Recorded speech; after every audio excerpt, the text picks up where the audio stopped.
Good morning everyone. Dito po kami ngayon sa bahay namin.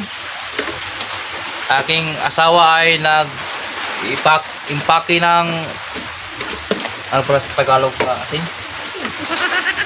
Asin. Ito, para ibinta. Impake siya ng oil. Mantika. Nagripake. At ako naman ay nagprito ng isda. Isdang tilapia. Oh, isdang tilapia.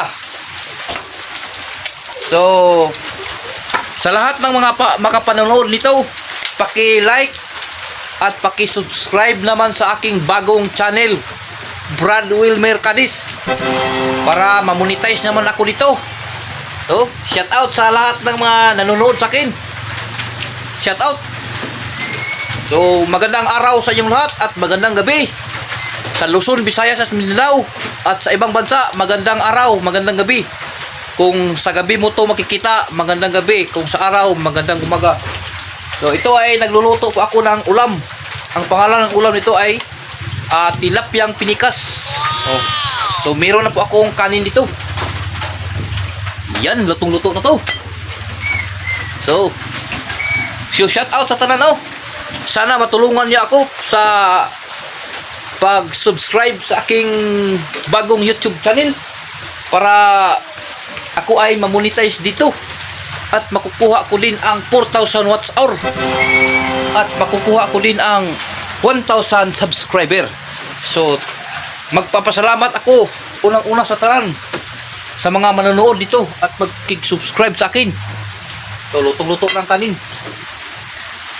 So, ito na. Pago-pago na ako ang piniritong ulam. Ito ay papalungin natin.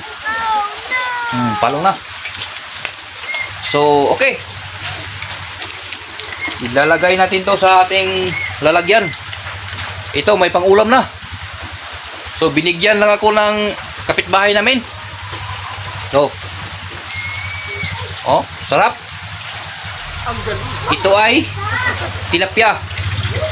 So, oh, maraming tilapia. Yan ang ulam namin. Yan ang ulam namin, mga kabrad. Dito kami sa bukid. Laging umulan dito sa bukid dahil may bagyo. Nalaglag. Balik muna natin para mapatay yung kagaw. May bagyo kasi. Kaya laging umulan.